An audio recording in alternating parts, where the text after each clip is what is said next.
Dan saya tentunya sebagai anak kecil tidak menerima bahwa ayah saya yang saya kenal dulu pada masa jayanya ya, banyak berhubungan dengan banyak orang-orang dan sebagainya itu dinyatakan sebagai pengkhianat. Indonesia itu bagi saya merupakan sebuah lahan besar ya, yang memungkinkan timbulnya ledakan rasisme.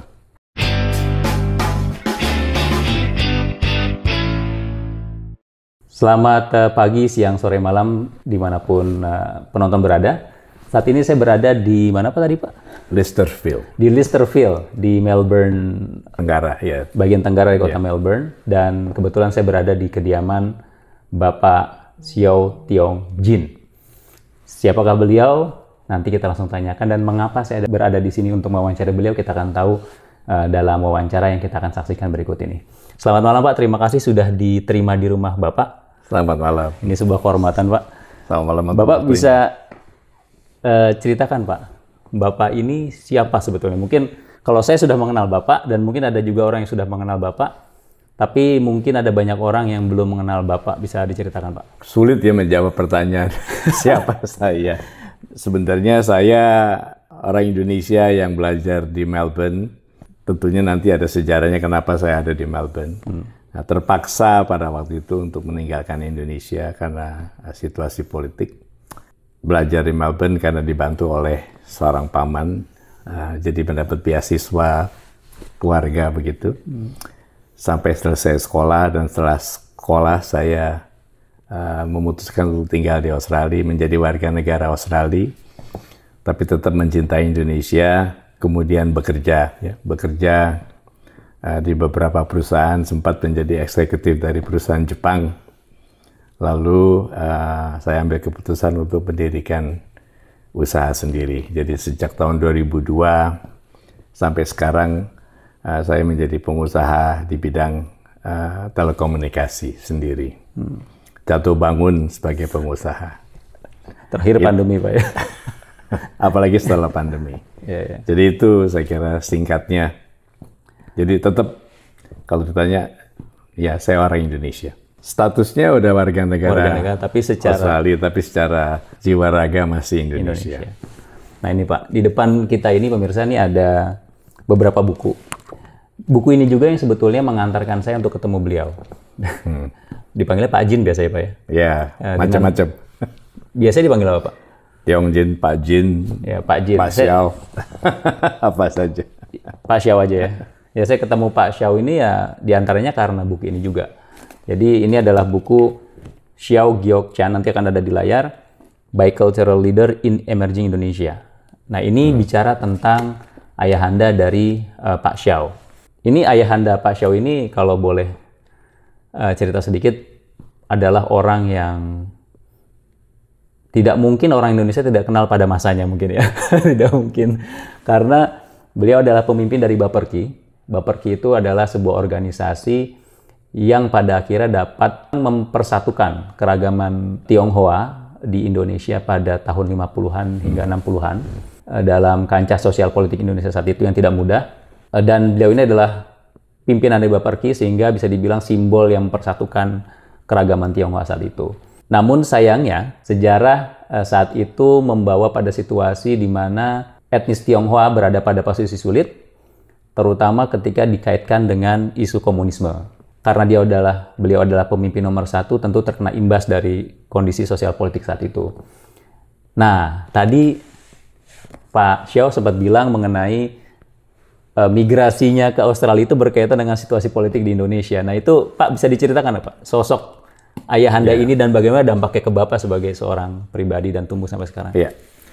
Jadi seperti tadi yang dikatakan, kejadian atau peristiwa yang dinamakan peristiwa gerakan 30 September tahun 1965 itu mengubah situasi politik secara dramatis.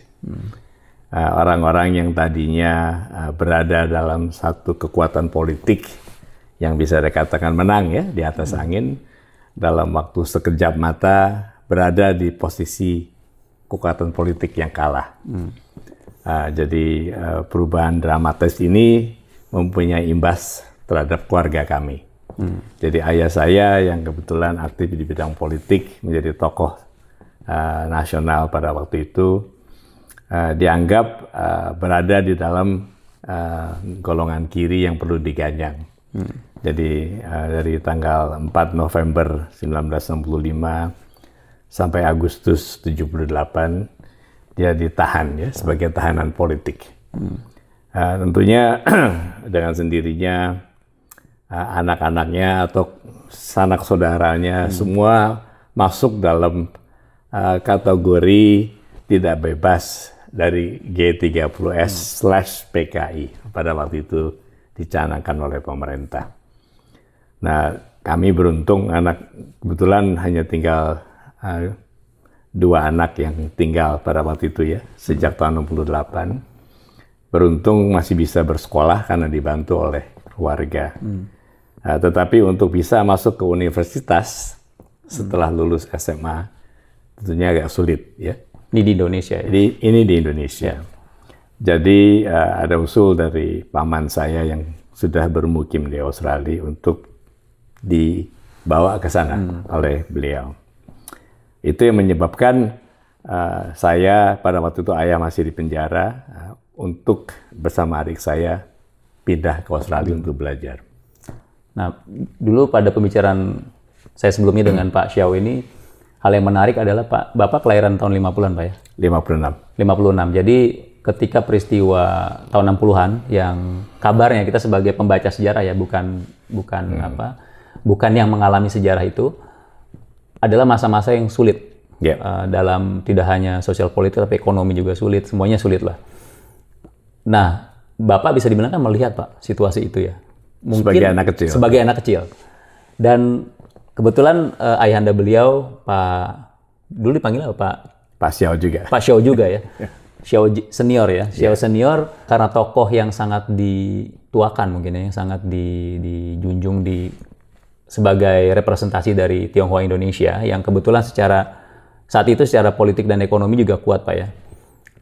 Menjadi rujukan bagi banyak tokoh nasional. Dan kabarnya Bapak juga melihat dinamika itu di rumah Pak ya, banyak yang main ke rumah. Bisa diceritakan nggak tuh Pak? Kita ini sebagai orang-orang yang cuma baca sejarah itu mungkin menjadi sesuatu yang menarik tuh Pak. Itu pun juga saya baru pelajari setelah saya masuk SMP ya. Waktu di SMP itu mulai ada sejarah Indonesia. Lalu saya mulai membaca nama-nama orang yang disebut, nama-nama tokoh politik yang disebut. Jadi tentunya dari yang positif ada Muhammad Yamin ya, ada Sartono, lalu ada Aruji Kartawinata ya. Juga yang dari pihak negatif ada Nyoto, Lukman dan Aidit tentunya. Nah yang paling sering ke rumah tentunya beberapa orang tokoh-tokoh tersebut, seperti Sukarni misalnya, ya. Ada Malik. Jadi itu nama-nama besar yang dikenal. Itu cukup sering datang berkunjung ke rumah kami.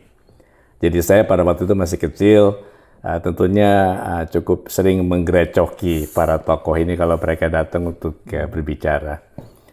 Yang paling saya sering ganggu tentunya salah satunya adalah Pak Muhammad Yamin ya, karena beliau kalau datang itu maunya hanya bicara, tapi saya selalu memotong pembicaraan itu. Tentunya ada juga tokoh-tokoh dari Baperki seperti Uwi Chutat, Go Ginchuan, Lim Kun Seng yang sering berkunjung ke rumah. Kesan apa Pak yang Bapak lihat saat itu? Karena kan kalau kita kan hanya bisa membayangkan ya, mengimajinasikan tentang dulu perjuangan tuh kayak gimana ya gitu kan. Kalau Bapak kan melihat langsung tuh Pak, itu seperti apa sih Pak sebenarnya tokoh-tokoh zaman dulu itu? Nah yang menarik saya baru pelajari ini pada waktu saya mulai membuat penelitian mengenai ayah dan sejarah perjuangan politiknya ya. Yang paling menarik saya kira tahun 50-an dan 60-an itu, terutama menjelang akhir tahun 50-an ya, yang dalam satu zaman yang dinamakan zaman demokrasi parlementer ya. Yang paling menarik menurut saya adalah orang-orang yang mempunyai pandangan berbeda-beda itu bisa bersahabat. Jadi di dalam parlemen mereka bisa saling berdebat dengan mungkin dengan cukup panas ya.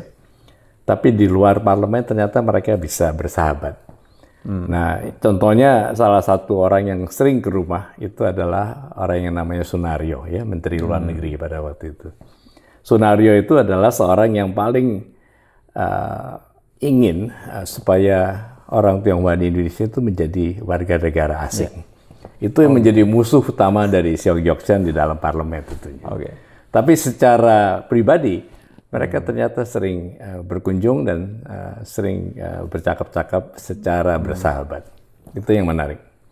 Demikian juga dengan hubungannya dengan Adam Malik, ya, misalnya. Itu menjadi seorang sahabat yang karib, ya. Sahabat karib dalam arti sesungguhnya, ya. Walaupun dalam hal pandangan politik bisa saja ada perbedaan. Berseberangan, ya.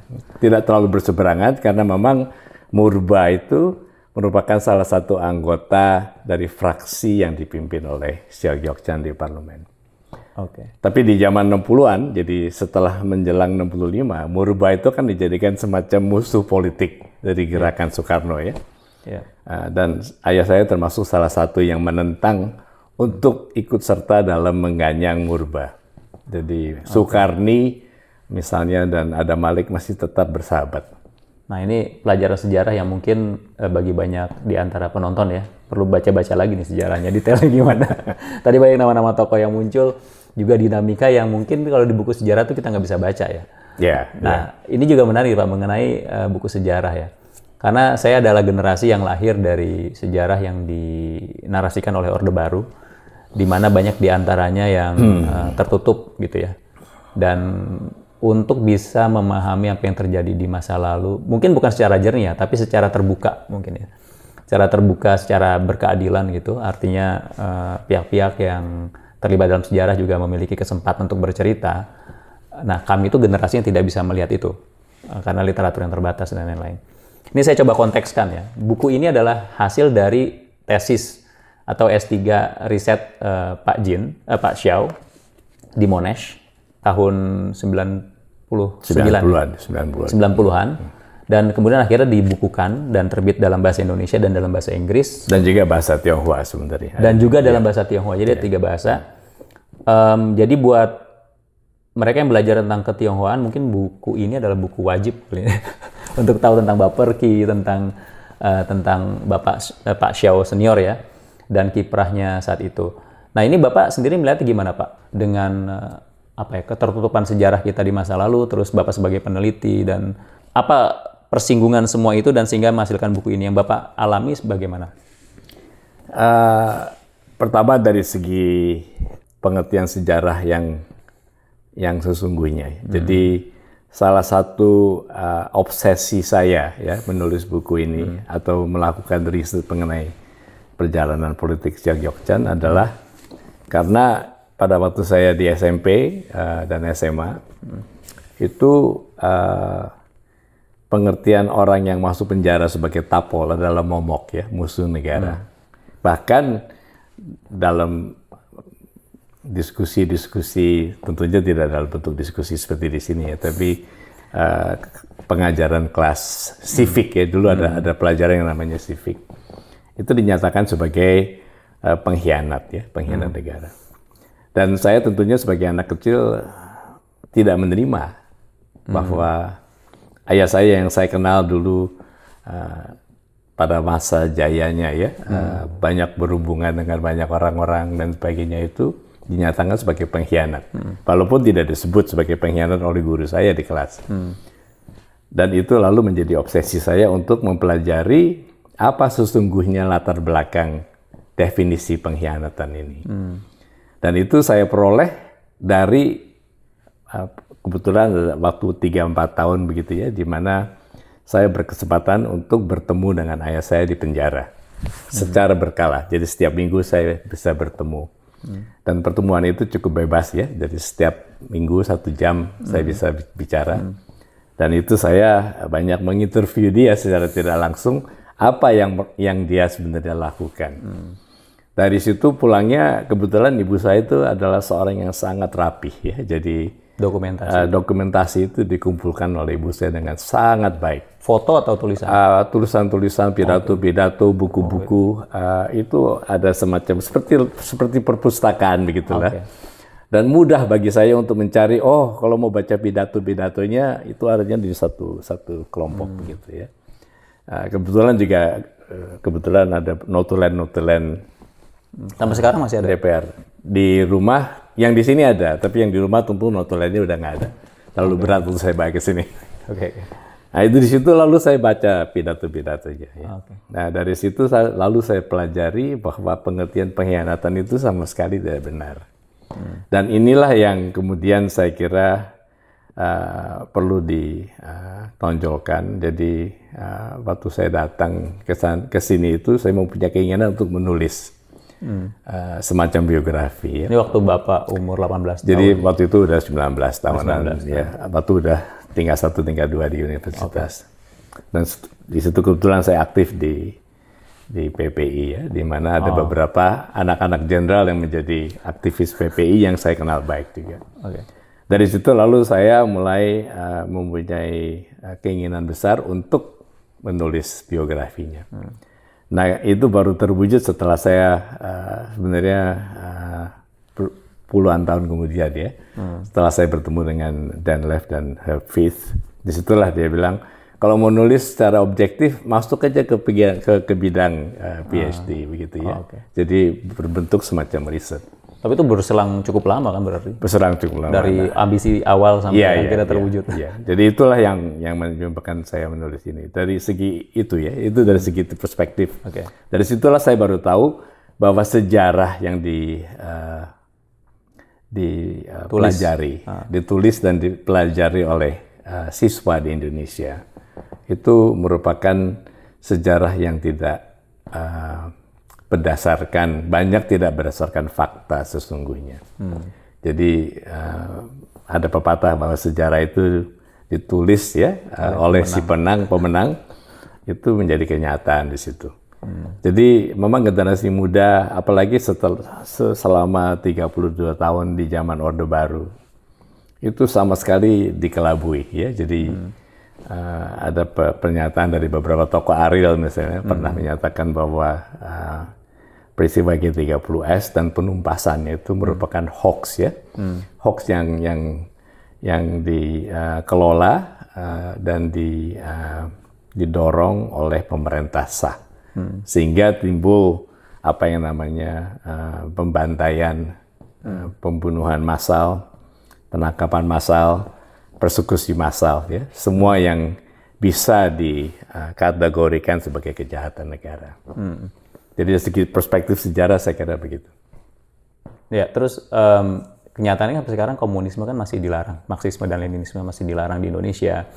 Kemudian juga sudah menjadi konsensus nasional mungkin sampai saat ini bahwa pemberontakan PKI itu ada.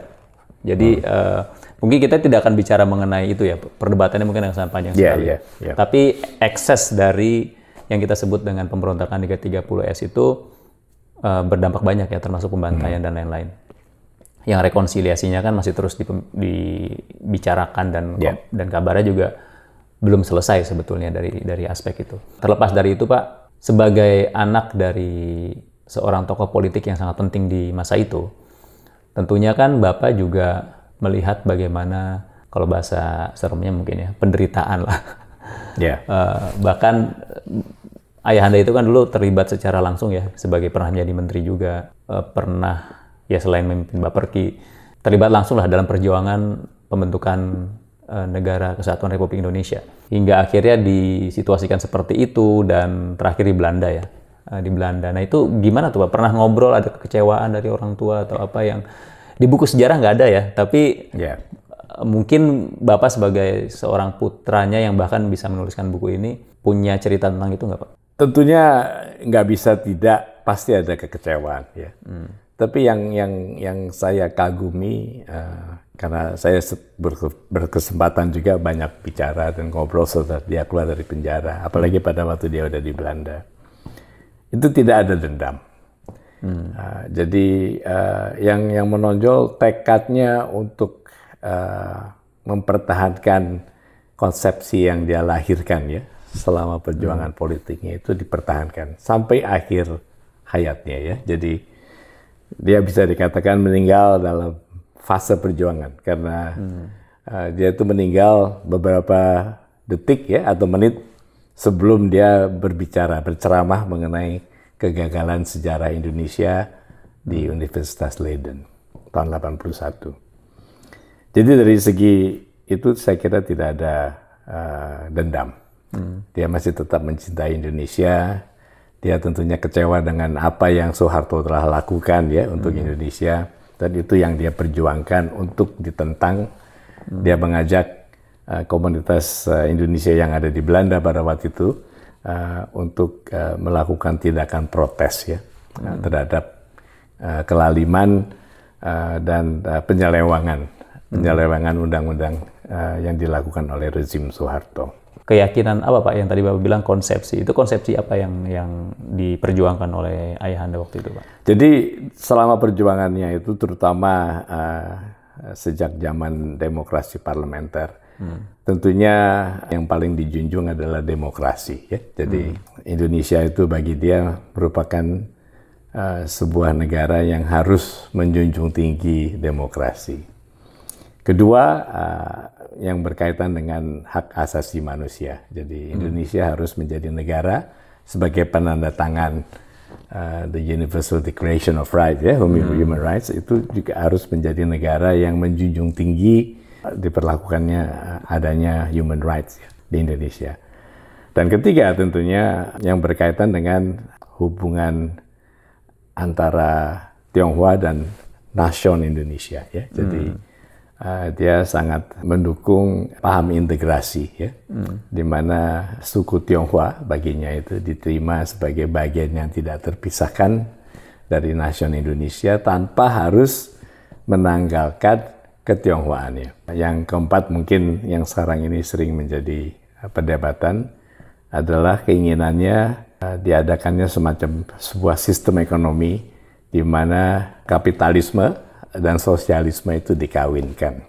Nah, dalam konteks yang dia perjuangkan, tentunya kapitalismenya ini adalah kapitalisme untuk Indonesia. Jadi kapitalisme nasional, ya. Jadi kapitalisme domestik. Jadi para pedagang domestik, modal domestik itu siapapun yang memilikinya, dalam hal ini tentunya Tionghoa, ya. Jangan diganggu-gugat, jangan dirusak, karena itu merupakan salah satu komponen penting dalam pembangunan ekonomi Indonesia.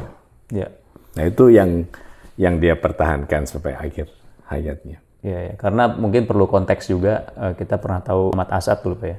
Yep. Di mana Kensi. Iya, jadi yang namanya Kensi, ya.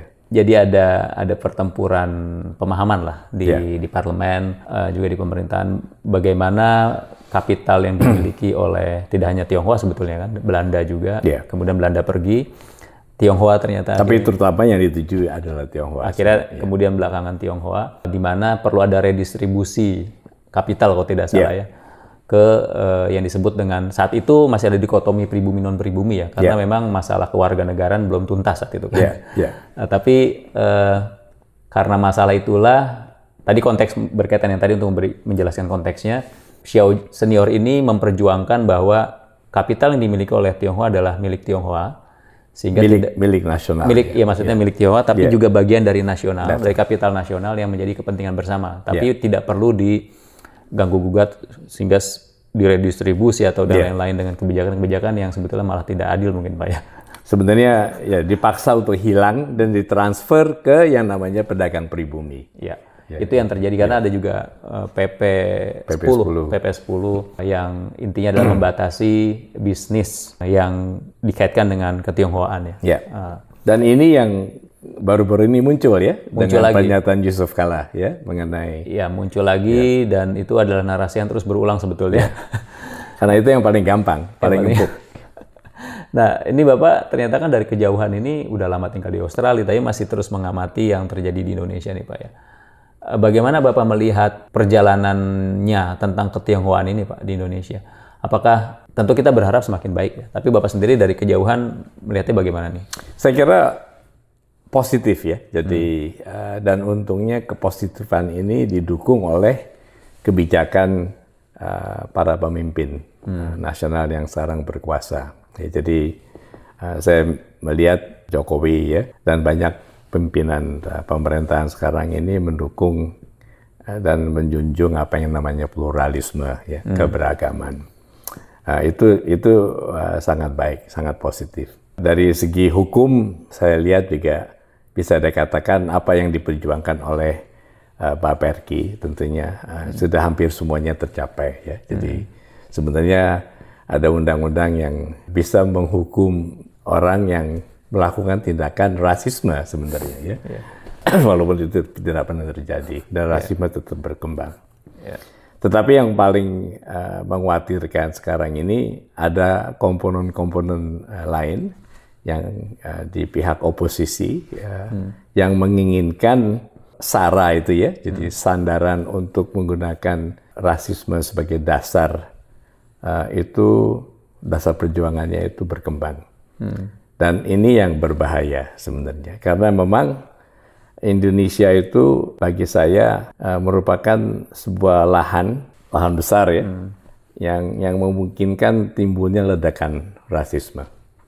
Apalagi kalau ledakan rasisme itu disulut oleh pimpinan, ya, oleh tokoh nasional. Dan ini bisa saja terjadi lagi seperti yang terjadi pada Mei 98. Itu yang mengkhawatirkan.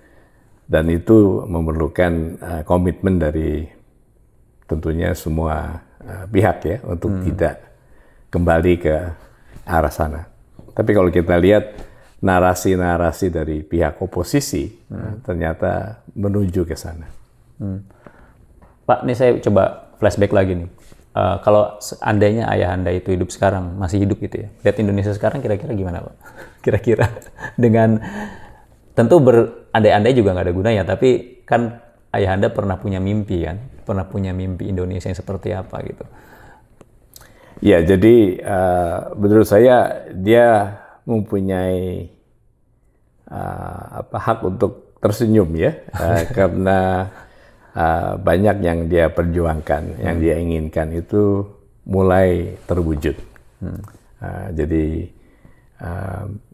ya katakanlah perbedaan ras itu tidak menjadi hal yang terlalu menonjol.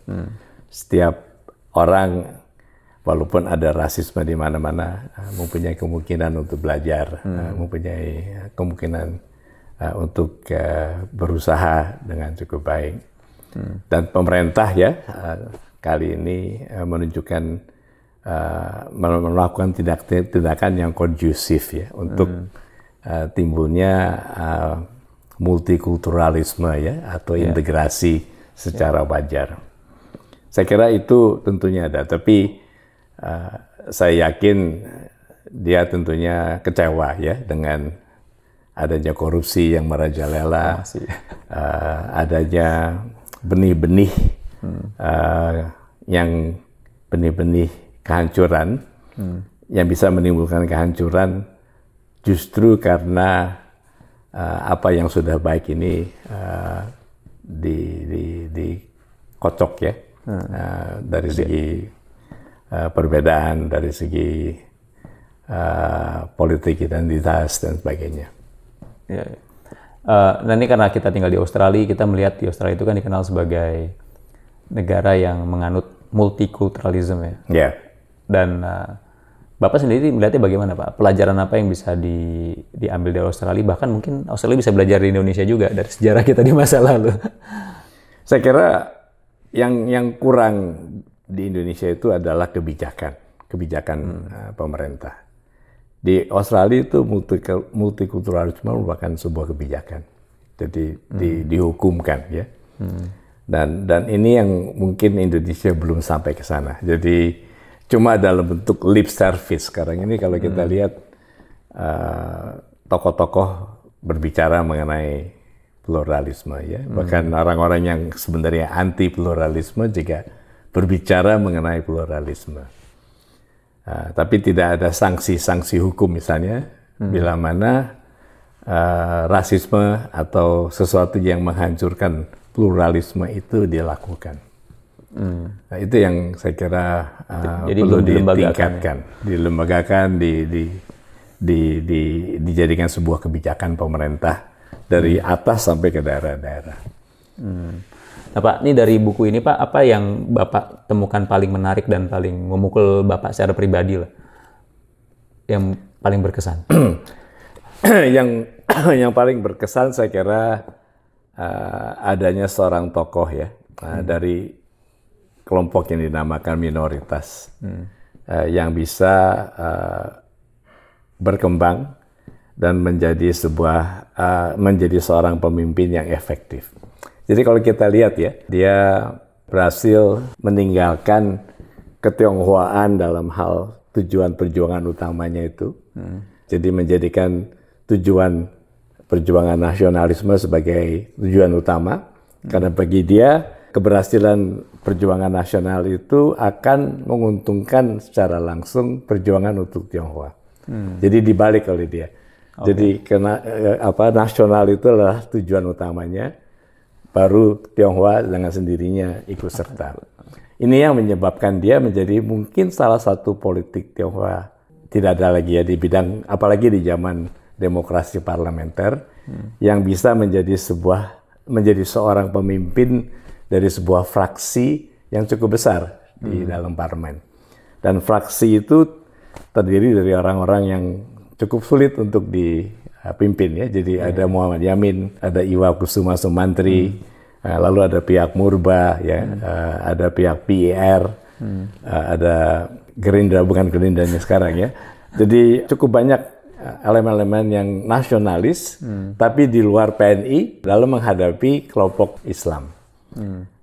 Dan keberhasilan dia itu di situ saya kira cukup menyolok. Kesan keduanya, saya belajar banyak bahwa untuk menjadi seorang pemimpin atau seorang yang memiliki posisi untuk memimpin itu harus memiliki kemampuan untuk seperti tadi ya, menjadi seorang yang mempunyai solidarity makers attribute ya. Jadi mempunyai kemampuan untuk merangkul sebanyak mungkin orang yang bisa dirangkul, sebanyak mungkin orang yang bisa masuk ke dalam barisan demi mencapai tujuan utamanya, menghilangkan atribut keakuan, atribut yang memusuhi orang yang tidak cocok dengannya dan sebagainya. Saya kira itu yang menjadi satu pelajaran yang saya coba ikuti sekarang. Jadi, ya. Itu juga menarik, mungkin bagi penikmat sejarah ketionghoan sudah sangat familiar dengan ini. Tapi pemilihan kata Baperki pun kan juga sebuah pemilihan kata, kepanjangannya Badan Permusyawaratan Kewarganegaraan Indonesia. Ya. Itu sama sekali tidak menyebutkan Tionghoa, tidak menyebutkan yang berbau-bau Tionghoa lah. Ya. Jadi itu salah satu langkah politis yang tadi Pak Xiao sebutkan, bagaimana ayah beliau mencoba mengangkat nationnya dulu, nationhood-nya dulu. Bukan, it's not about Tionghoa, it's about nation Indonesia. Dan itu yang seperti di buku-buku sejarah yang saya dulu pelajari itu tidak pernah terbaca, sejujurnya. Salah satunya ya, jadi narasi bahwa sebetulnya Tionghoa itu adalah bagian dari bangsa Indonesia yang ingin membangun bersama-sama Indonesia gitu. Dan satu hal lagi mungkin karena Indonesia itu bukan sebuah negara yang berbasis kebangsaan ya, bangsa dalam pengertian race. Ya, bukan race. Jadi konsepsi perjuangannya adalah menciptakan sebuah negara yang bersandar atas kewarganegaraan. Jadi yang namanya citizenship-based nation. Dan ini yang kurang dipelajari oleh generasi muda. Jadi keberadaan Indonesia itu sebenarnya bukan berdasarkan ras, ya, tetapi berdasarkan kewarganegaraan, lalu juga tentunya nationhood. Itu yang mungkin luput ya dari sejarah. Jadi seolah-olah Tionghoa itu sibuk memperjuangkan dirinya gitu. Padahal dalam sejarahnya Baperki itu justru ingin berkebalikan ya, nation yang pada akhirnya ketika nation berhasil maka semua warga di dalamnya terlepas dari etnis apapun itu akan mendapatkan manfaat dari kemajuan nationnya itu ya. Ada lagi Pak yang ingin disampaikan yang saya belum sempat tanyakan? Saya kira itu aja. Oke, terima kasih banyak Pak Xiao sudah menerima di rumah, dan semoga obrolan tadi ada manfaatnya, bisa menambah wacana kita, pemahaman kita tentang sejarah Indonesia, dan juga tentunya manfaat untuk langkah kita ke depan bersama. Terima kasih. Akhir kata, selamat pagi, siang, sore, dan malam dari Melbourne, Australia. Terima kasih Pak. Terima kasih.